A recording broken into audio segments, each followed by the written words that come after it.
voyageais pour faire mes enquêtes aux États-Unis et lui aussi. Donc, on s'est mis à échanger pendant des mois, des semaines. Puis, finalement, on a fait une rencontre. J'ai rencontré Dominique par l'entremise de Steve. Ça a cliqué avec Dominique. 2 semaines après, Dominique m'emmenait hey, j'ai une investigation avec des amis au Massachusetts, ça te tente-tu? OK. Là, j'ai embarqué là-bas, on est arrivé là-bas, ça avait cliqué avec la gang des États-Unis.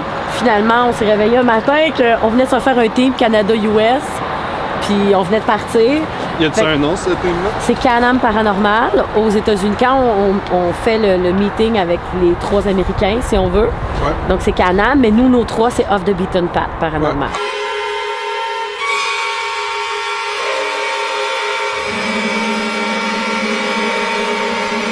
Non, j'ai graffiné, choqué, poussé, vomir, hein? J'ai pioqué dans une des investigations. Dans le fond, quand on est parti en novembre, on a fait 18 heures aller, 18 heures revenir. On avait 3 places où on allait, mais on ne savait absolument pas si on allait avoir de l'activité. Parce que la plupart du temps, on est aux États-Unis pour faire nos trucs. Ça se passe ici, là. Plus de choses. C'est juste que là-bas, c'est plus ouvert. C'est plus facile, c'est plus accessible. On va commencer à chauffer.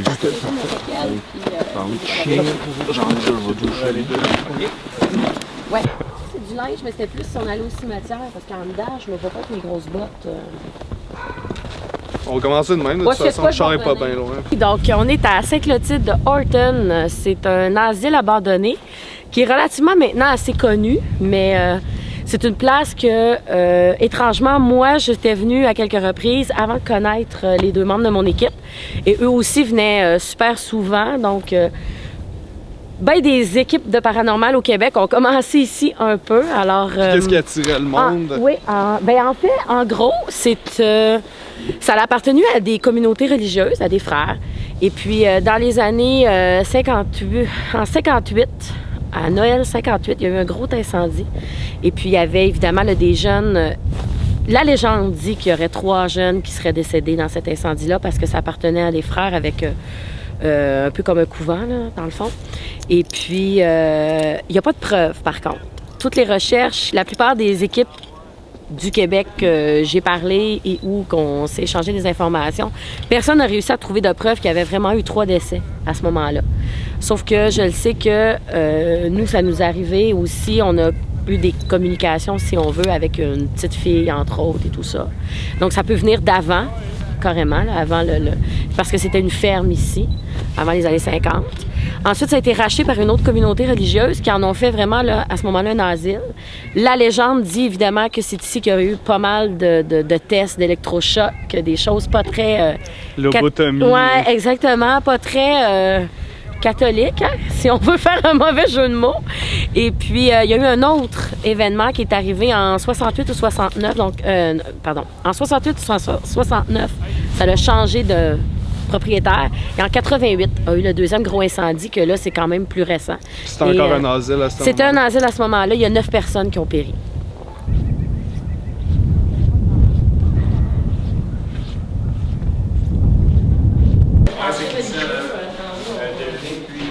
On va tout mettre nos balais dans le plancher.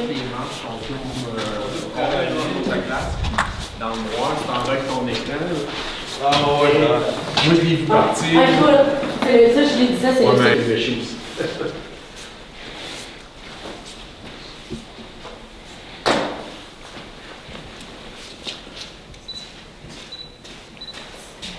Ça, c'est caméra thermique, ça, c'est vraiment cool.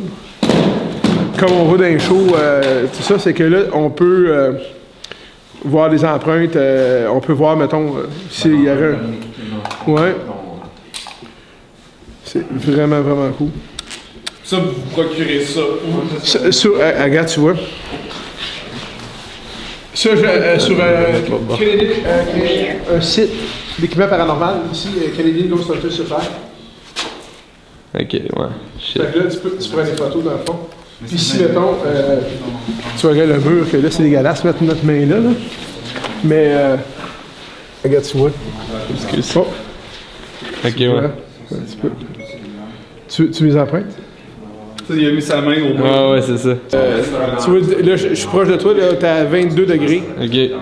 Là, ça retombe 17, 16, 14. Fait que si tu es dans une pièce puis tu filmes avec le fleur, puis que tu vois une baisse de température soudaine puis qu'il n'y a pas de raison, mettons, tu peux faire comme oh my god. Ah ouais. Tu sais, la théorie dit que souvent, l'entité va créer un cold spot. Là, OK. une baisse de température. Fait que, si c'est quoi qui passe vite en avant, qui captera peut-être pas aussi bien que le K2. Le mien magnifique. Ouais. Oh my god, il est cool, hein? Fait que tu vois, le Mel Meter, c'est vrai que le Mel puis le K2, bizarrement, ouais. ils captent pas les mêmes. Non. C'est drôle. Fait que tu vois, si mettons, des fois, tu vas avoir un hit sur le K2, tu n'auras pas sur le Mel. Quand on a été investigué au Massachusetts avec Mike, au phare, la semaine passée, le Mel pognait de quoi, puis le K2 pantoute. Le Mel a monté jusqu'à 6. Écoute, on est sur le bord de la mer, il n'y a rien, pas d'électricité, là. Puis le Mel Meter pognait des spikes, puis le K2 pantoute. C'est la première fois que je vois ça. D'habitude, c'est le contraire. Ouais. Le K2, le K2, il est plus, on dirait, facile à pogner. Mais ce que j'ai lu, c'est que le K2 va pogner beaucoup plus d'électricité. Les man-made, là, tandis que le Mel, c'est vraiment plus ses fréquences. Il ne pognera pas, mettons, au tel. Si tu mets à côté d'un micro-ondes, il va spiker, c'est sûr. Mais il va être plus, tu sais. Fait qu'ils ont pas les plus stable, en fait. Oui, il est plus fiable. Si tu as un spike sur le Mel, tu as plus de chances de dire « Oh my God ». Moi j'adore l'Arvelus. Okay. Steve, c'est son bébé. Parce que l'Arvelus, puis tu vois, c'est une banque de mots qui est influencée par le champ électromagnétique. Fait que c'est une banque de mots déjà préétablie. C'est sûr qu'il ne dira pas... Salut, je m'appelle... Ouais. Si tu lui demandes quel est ton nom, il peut peut-être te sortir Dominique, il peut te sortir des noms. Puis, OK, pour vrai, ouais. C'est ouais. Tu sais, regarde, nous, on a eu une expérience au Massachusetts où... qui serait là, il parle à travers. On a eu une expérience où, dans une maison qu'on a fait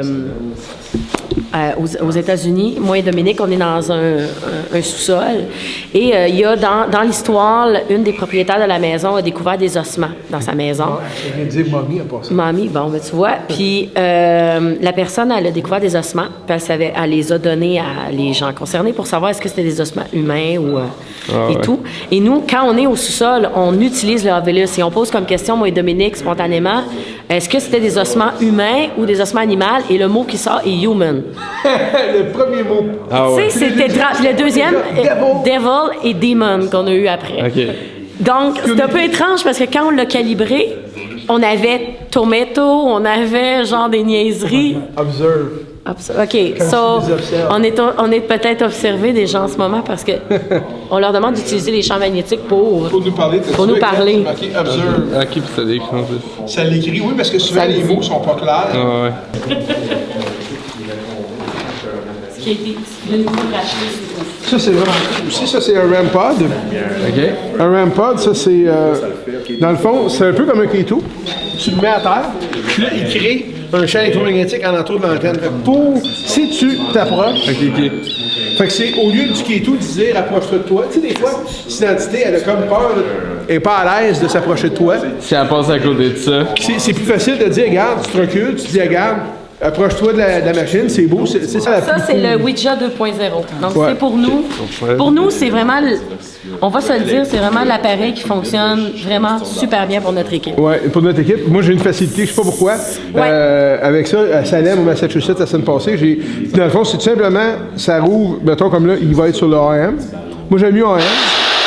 Puis tout ça, il change, comme tu veux, il change de poste à... On lui demande d'utiliser les ondes radio. C'est comme vous cherchez. Il y a combien d'hommes dans la pièce, présentement? 5. C'était clair, hein? Puis le printemps, c'était mouillé jusqu'à temps que ça sèche. Quand vous faites de l'inspection pour les fantômes et de la recherche puis tout dans les bâtiments, est-ce que ça joue le fait que ça a été vandalisé versus un endroit qui a été bien conservé, par exemple? Ben, dans le fond, dans le domaine des fantômes ou du paranormal, il y a comme... Tu peux avoir comme l'énergie résiduelle, si on veut, dans des vieux bâtiments. Tu vas à Québec ou Plaine Abraham ou les vieux bâtiments, tu sais. des fois, tant qu'il y en a qui rapportent des deals du paranormal puis qui voient des fantômes, des spectres passer ou quelque chose comme ça, c'est souvent le même replay. Là. C'est tout le temps la même chose qu'ils voient. Il y a quelqu'un à 3 heures AM qui se lève du divan puis qui traverse. C'est l'histoire de l'horloge qui arrête tout le temps même. Ouais, en anglais, je crois qu'ils appellent ça du Stone Theory, je m'en souviens plus. Dans le fond, c'est comme si l'énergie reste imprégnée à l'endroit, puis c'est comme dans la physique quantique, comme on parlait un peu, le space continuum, le temps dans l'espace, c'est relatif. Hein? Tu sais que les scientifiques disent que le présent, le passé, le futur arrivent en même temps. C'est juste tes décisions qui influencent, puis que tu peux partir dans d'autres directions, dans d'autres dimensions, si on veut, dans d'autres choix.